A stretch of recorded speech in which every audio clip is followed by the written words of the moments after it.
अब हम लोग देखते हैं हम इस linear equation in two variable को ग्राफ में कैसे रिप्रेजेंट कर सकते हैं। जैसे हम छोटा सा एग्जांपल ले लेते हैं, जस्ट एक छोटा सा एग्जांपल लिया, x plus Y is equal to 5, X plus Y is equal to 5। तो इसको हम लोग ग्राफ में कैसे रिप्रेजेंट करेंगे। देखो हम लोग एक बॉक्स बनाएंगे, ये अपने पास में एक इक्वेशन है, ये हम लोग एक बॉक्स बनाएंगे। जैसे यहाँ पर हमने एक बॉक्स बनाया, यहाँ पर हमने लिखा x और यहाँ पर लिखा y, एक में x और एक में y। तो हम लोग x की y की वैल्यू निकाल लेते हैं। y की वैल्यू सिंपल हम लोग निकाले इस वैल्यू इक्वेशन से। क्या है हमारे पास में, x plus Y is equal to 5। तो y की वैल्यू कैसे आ जाएगी, y is equal to 5 minus X, 5 minus X. जैसे हमारे हम इज इक्वल टू में क्या यहाँ पर लिख देंगे, y is equal to 5 minus X, ये लिख दी हमने। अब हमने मन से x की वैल्यू कोई भी रखनी है। जैसे मैंने x की वैल्यू 1 रखी होती, x की वैल्यू 1 रखी होती, तो y की क्या आ जाती, देखो 5 minus X, 5 minus 1 is equal to 4।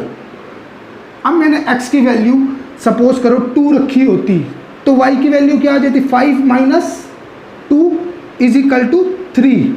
अब लेट मैंने x की वैल्यू क्या रखी होती, 3 रखी होती, x की वैल्यू 3 रखी होती, तो y की वैल्यू क्या आ जाती है अपने पास में, y की value 5 minus 3 is equal to 2।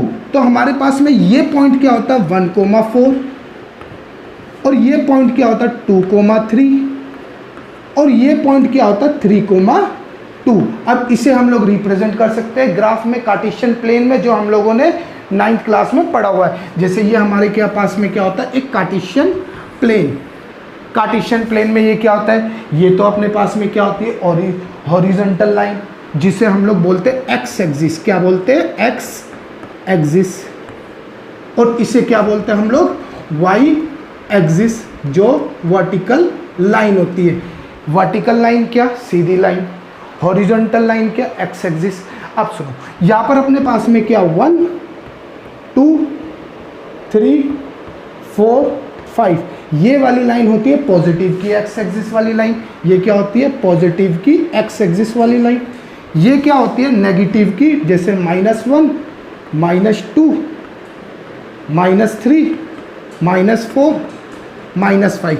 ये क्या होती है, नेगेटिव की एक्स एक्सिस वाली लाइन।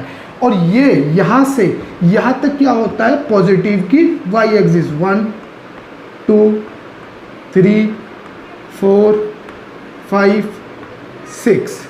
तो ये क्या होता है, वाई एक्सिस वाली लाइन पॉजिटिव की, किसकी, पॉजिटिव की। और ये क्या होती है, नेगेटिव की, 1 2 3 4। तो हम इस पॉइंट को रिप्रेजेंट करते हैं 1,4। देखो ये क्या होता है, पहला वाला x, दूसरा वाला y, 1, ये रहा 1 और ये रहा 4। तो ये पॉइंट क्या हो जाएगा 1,4, जिसको हम लोग पहले वाले को बोलते हैं एब्सिसा और सेकंड वाले को बोलते हैं ऑर्डिनेट। 1,4। अगला क्या है 2,3, तो ये रहा 2 और ये रहा 3, ये रहा 2 और ये रहा 3, तो ये क्या हो जाएगा 2,3। और अगला पॉइंट क्या 3,2, 3,2, ये रहा 2 और ये रहा 3, क्या 3,2। अब स्टूडेंट ऑब्जर्व करने वाली बात है, ये तीनों पॉइंट एक सीधी लाइन पे होने चाहिए। देखो हमारे एक सीधी लाइन पर है, ये तीनों पॉइंट क्या है, एक सीधी लाइन पर। देखो बोर्ड पर है, तुम लोग ग्राफ में करोगे तो एक सीधी लाइन प्रोड्यूस होगी। ग्राफ में कर देखना, सीधी लाइन प्रोड्यूस नहीं होती है। तो हमने इस बॉक्स को बनाने में कहीं ना कहीं गलती करी है, कहीं ना कहीं हमने गलती करी है। तो ये हम लोग रिप्रेजेंट करते हैं ग्राफ में। आगे और क्वेश्चन करेंगे जो अपने टॉपिक के हैं। ये तो एक हमने क्या लिया था, एक बेसिक क्वेश्चन, ताकि तुम्हें रिवाइज हो जाए। Hello student, welcome back Divya Gyan international academy online classes. Today we have study about pair of linear equation in two variable. तो हम लोगों ने पहले एक वीडियो में पढ़ा था उसके बेसिक के बारे में कि ये है क्या चीज़। आज हम लोग स्टार्ट करेंगे वही 9th क्लास का बेसिक, जो हमारे 10th में भी आ रहा है। तो देखो सबने 9th क्लास में पढ़ा होगा कि स्टैंडर्ड फॉर्म क्या होती है pair of linear equation in two variable की। तो हमारे पास में स्टैंडर्ड फॉर्म क्या है? Standard form of pair of linear equation in two variable a1x plus b1y plus c is equal to 0। Second equation a2 plus x plus b2y plus c2 is equal to 0। ये जो a b और c है वो एक number है। वो क्या है? एक नंबर है। जैसे हम लोग इस फॉर्म में लिखते हैं कोई इक्वेशन, जैसे example 7x plus 3y minus 10 is equal to 0 और 6x plus 5y minus 5 is equal to 0। तो ये क्या है? एक कहने का मतलब एक एग्जाम्पल है ये। और ये क्या? Standard form. हम इस तरीके से स्टैंडर्ड फॉर्म लिख सकते हैं। सबसे पहले हमारे पास में x आएगा, फिर y आएगा, फिर कांस्टेंट वैल्यू आएगी। बात समझ में आई? जैसे हम लोग इस क्वांटिटी से इस क्वांटिटी को कंपेयर करें तो देखो a1 की वैल्यू क्या आएगी? इस क्वांटिटी को इस क्वांटिटी को इस क्वांटिटी से कंपेयर करो।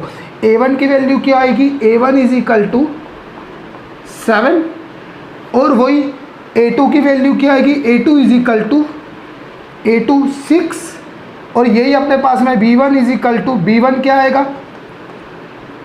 3 और यही b2 कितना आ जाएगा मेरे पास में?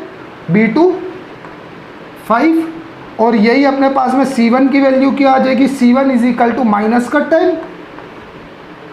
का 10 और c2 क्या आ जाएगा? c2 is equal to minus का 5। तो ये अपने पास में हम लोग पहचानते हैं कि भाई a1 की वैल्यू क्या, b1 की वैल्यू क्या, c1 की वैल्यू क्या, ये चीज़ें हम लोग पहचानते हैं। अब जो मेन चीज़ है अपने पास में कि भाई हमने 9th क्लास में देखे थे कितने सॉल्यूशन होते हैं। 3 टाइप्स के सॉल्यूशन होते हैं। एक तो यूनिक सॉल्यूशन जिसमें x और y की वैल्यू एक यूनिक आती है। कहने का मतलब x की वैल्यू एक पर्टिकुलर आई 2, 3 y की वैल्यू एक पर्टिकुलर आई y। ये एक यूनिक सॉल्यूशन है जो 9th क्लास में देखा था हमने। और सेकंड क्या हमने देखा था भाई? नो सॉल्यूशन, ना तो x की वैल्यू आती है ना तो y की वैल्यू आती है अपने पास में। अगला सॉल्यूशन हमने देखा था कि भाई इन्फिनिटी मैनी सॉल्यूशन। क्या? x की वैल्यू कुछ भी डालो y की वैल्यू आ जाएगी, y की वैल्यू कुछ भी डालो x की वैल्यू आ जाएगी। तो कुछ भी डालने का मतलब क्या है? हम लोग 1 से लेकर इन्फिनिटी नंबर तक डाल सकते हैं। तो वो क्या है? Infinity many solution 9th class में हमने पढ़ा हुआ है। मेन चीज़ अपने ये टेबल पे ध्यान देना है कि इस टेबल को अच्छे से समझ लिया तो हम लोग एक्स्ट्रा क्वेश्चन में से कोई भी क्वेश्चन आए लीनियर इक्वेशन का वो हम लोग कर सकते हैं। तो इस टेबल पे ध्यान देना। देखो एक तो अपने पास में पेयर ऑफ लीनियर इक्वेशन हमने एग्जाम्पल लिया है। एक अपने पास में compare the ratio of coefficient variable के कॉफिशिएंट के वैल्यू को कंपेयर किया है। एक हमने इसका सॉल्यूशन लिया है और एक हमने इसका नेचर बताया वो किस प्रकार का सॉल्यूशन है, कि इन्फिनिटी है, मैनी सॉल्यूशन है, किस प्रकार का, कि इंटरसेक्टिंग है, पैरेलल लाइन है, किस प्रकार का सॉल्यूशन है, कि ग्राफ में भी और इन ये सॉल्यूशन में भी। अगला है अपने पास में अलजेब्रिक इंटरप्रिटेशन। इसमें क्या है? हम लोग सॉल्यूशन पढ़ते हैं, यूनिक सॉल्यूशन है या मैनी सॉल्यूशन है। अगला अपने पास में ग्राफ उसका कैसा बनेगा। तो स्टूडेंट मैंने ग्राफ कल तुम्हें बताया था बेसिक छोटा सा एग्जांपल लेकर कि ग्राफ का एक टेबल बनता है और वो ग्राफ को हम लोग टेबल के अकॉर्डिंग हम लोग ग्राफ में रिप्रेजेंट कर सकते हैं। ये चीज़ मैंने तुम्हें बताई हुई है। तो देखो हम लोग इस टेबल को समझते हैं। लेट सपोज मैंने एक एग्जांपल दिया 7x plus 3y is equal to 10, एक इक्वेशन। दूसरी equation 5x plus 2y is equal to 5, यह दूसरी इक्वेशन। तो ये क्या है? Pair of linear equation. कल भी मैंने तुम्हें बताया पेयर ऑफ लीनियर इक्वेशन दो इक्वेशनों के जोड़े। तो इसमें a की वैल्यू क्या? a की वैल्यू क्या? 7, b की वैल्यू क्या? 5 और a की वैल्यू क्या? 7 और b की वैल्यू क्या? 3। तो देखो स्टूडेंट तुम्हें एक फॉर्मूला ध्यान रखना, जो मेन फॉर्मूला अपने पास में ये जो है ये क्या है अपने पास में एक मेन फॉर्मूला कि हम लोग पहचाने कैसे कि ये इंटरसेक्ट लाइन हो रही है या मैनी सॉल्यूशन हो रही है।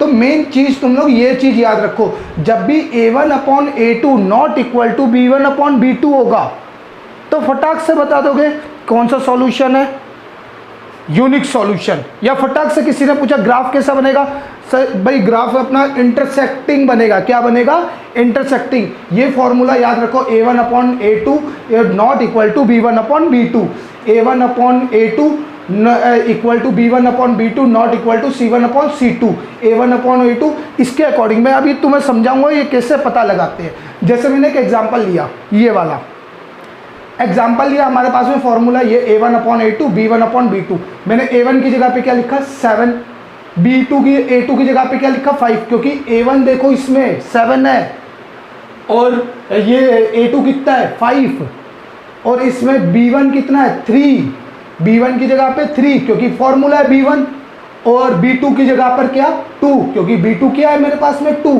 तो ये दोनों आपस में इक्वल हो रहे हैं क्या? नहीं हो रहे, क्योंकि 7/5 और यहाँ पर 3/2 नहीं हो रहे। तो दिमाग में कटाक से एक याद आ जाना चाहिए कि भाई ये कौन सा है अपने पास में यूनिक सॉल्यूशन, जिसमें x और y की वैल्यू एक यूनिक आएगी। क्या आएगी? एक यूनिक। कि तुम लोग कोई भी मेथड से एलिमिनेट कर कर, क्रॉस मल्टीप्लिकेशन कर कर, किसी भी मेथड से तुम लोग निकाल सकते हो, चेक कर लेना x और y की वैल्यू यूनिक आ जाएगी। जिसमें हमारे पास में ग्राफ कैसा बनता है? Intersecting line. ग्राफ यहाँ पर मैंने बना दिया है, जिसमें ग्राफ तुम लोग बनाओगे कभी इसको, इस सॉल्यूशन को करोगे ग्राफ में, तो वो क्या बनेगा? एक इंटरसेक्टिंग लाइन बनेगी। अगला क्या है अपने पास में? यही हम लोग ने सेकंड एग्जांपल लिया, 3x + 2y = 5, 6x + 4y = 6। तो हमारे पास में इसका फॉर्मूला एक हमने देखा a1/a2, जब a1/a2 equal to b1/b2 not equal to 6, जब इस कंडीशन की चीज़ें आएगी तो क्या होगा? देखो हम लोग चेक करते हैं पहले। तो देखो a1 की वैल्यू क्या है? a1 की वैल्यू 3, यहाँ पर a1 की वैल्यू, और अपने पास में a2 की वैल्यू क्या 6, मैंने यहाँ पर लिखा 6 क्योंकि फॉर्मूला, मैं फॉर्मूला पुट कर रहा हूँ और कुछ नहीं कर रहा हूँ, फॉर्मूला। और b1 की वैल्यू क्या 2, ये रखी b1, और b2 की वैल्यू क्या 4, ये लिखी फॉर्मूले के according, not equal to. Check कर लो ये दोनों आपस में इक्वल है, मगर ये इक्वल नहीं। आप बोलोगे सर ये कहाँ से इक्वल हुए? काट दो ना भाई। ये देखो ये क्या हो जाएगा 1/3, 1/2, और ये क्या 1/2। भाई 3 के टेबल में 6 कितनी बार आता है? 1/2, 1/2, दोनों तरफ इक्वल। और ये क्या है? Not equal. ये क्या है? नॉट। ऐसी कंडीशन आ जाए तो तुम लोग क्या बोलोगे? सर ये तो पैरेलल लाइन चल रही है। क्या चल रही है? ये पैरेलल लाइन। ग्राफ में ग्राफ ड्रॉ कर कर देखना। आप आज यही होमवर्क है कि ग्राफ इसका ड्रॉ करना, और ये दोनों पैरेलल लाइन चलेगी कुछ इस तरीके से, या किसी भी तरीके से, जरूरी नहीं है इस तरीके से। हम लोग मान लेते हैं भाई इस तरीके से क्या पता चल सकती हो, ये ऐसे और ऐसे, या इसको इंटरसेक्ट करते हो, मगर पैरेलल लाइन चलेगी। ये दोनों लाइन क्या चलेगी? एक पैरेलल लाइन, जिसका हमारे पास में x की वैल्यू क्या आएगी? No solution. भाई x की वैल्यू निकलेगी ही नहीं। x की वैल्यू, ये दोनों आपस में रिलेट करते ही नहीं है, x की वैल्यू हमारे पास में निकलेगी नहीं। इस कंडीशन, इस फॉर्मूले से हम लोगों ने पहचाना। अगली चीज़ सुनो, ये वाली चीज़, एक और एग्जाम्पल लिया हमने ये वाला कि 4x + 6y = 18, 2x + 3y = 9। तो हमने क्या देखा भाई? a1 की वैल्यू क्या 4, यहाँ पर लिखी फॉर्मूले के अकॉर्डिंग, a2 की वैल्यू क्या 2, यहाँ पर लिखी फॉर्मूले के अकॉर्डिंग, और b1 की वैल्यू क्या 6, ये देखो b1 ये रहा, और b2 की वैल्यू क्या 3, यहाँ पर लिखा, और ये हमने 18, जब उधर जाएगा स्टैंडर्ड फॉर्म माइनस हो जाएगा, माइनस का 18 और माइनस का 9, c1/c2। अब चेक करो ये आपस में इक्वल है? भाई ये है इक्वल, चेक कर लो। ये देखो यहाँ पर क्या हो जाएगा, 2 के टेबल में 2 टाइम्स, 3 के टेबल्स में 2 टाइम्स, माइनस से माइनस कैंसल, 9 के टेबल में 2 टाइम्स, 2 = 2 क्या है? 2 = 2, 2 = 2, यही आया। तो हम लोग को क्या पता चला? भाई ये एक लाइन के ऊपर लाइन है। क्या है अपने पास में? लाइन के ऊपर एक लाइन है। कैसे? जैसे कि तुम लोग कोई ग्राफ बनाओगे, मैं एक एग्जांपल देता हूं तुम्हें। जैसे हमने एक ग्राफ बनाया, सपोज करो इस चीज का हमने ग्राफ बनाया। देखो लेट एक इक्वेशन की लाइन ए से गई, सपोज करो एक इक्वेशन, मेरे को पता नहीं है भाई, मैंने ग्राफ नहीं बनाया है, एक इक्वेशन की लाइन ऐसे गई, तो दूसरी इक्वेशन की लाइन इसी के ऊपर ही जाएगी। किसके ऊपर जाएगी? इसके ऊपर ही जाएगी। जैसे एक इक्वेशन की लाइन ऐसे थी, इतनी थी, एक इक्वेशन इसके ऊपर ही जाएगी। क्या जाएगी? इसके ऊपर ही। हमें क्या पता चला भाई? ये क्या है? Infinity many solution. ये दोनों ही एक है, चेक करो। क्योंकि देखो जब हम लोग 2 कॉमन ले लेंगे, इसमें 2 कॉमन ले लेंगे तो क्या आ जाएगा? यहाँ पर 2 कॉमन लिया इन दोनों में, तो ये क्या हो जाएगा? 2x + 3y, और यहाँ पर भी 2 कॉमन, 2 को उधर डिवाइड में भेज दिया, 2 को 18 से डिवाइड किया तो क्या आ जाएगा? 9। दोनों सेम ही तो इक्वेशन है, चेक कर लो। तो हमारे पास में ये दोनों ही इक्वेशन सेम है। तो स्टूडेंट ये अपने पास में कैसा सॉल्यूशन होगा? Infinity many solution. इसका ग्राफ एक लाइन के ऊपर एक लाइन जाएगी, ये ध्यान रखना स्टूडेंट, एक लाइन के ऊपर एक लाइन जाएगी। तो ये वीडियो ज़्यादा ही बड़ी हो गई है, तो तुम लोग एक बार ये चेक करोगे अपना पहले वाले क्वेश्चन में कि ये कैसा सॉल्यूशन है, कैसा सॉल्यूशन है। तो स्टूडेंट थैंक यू।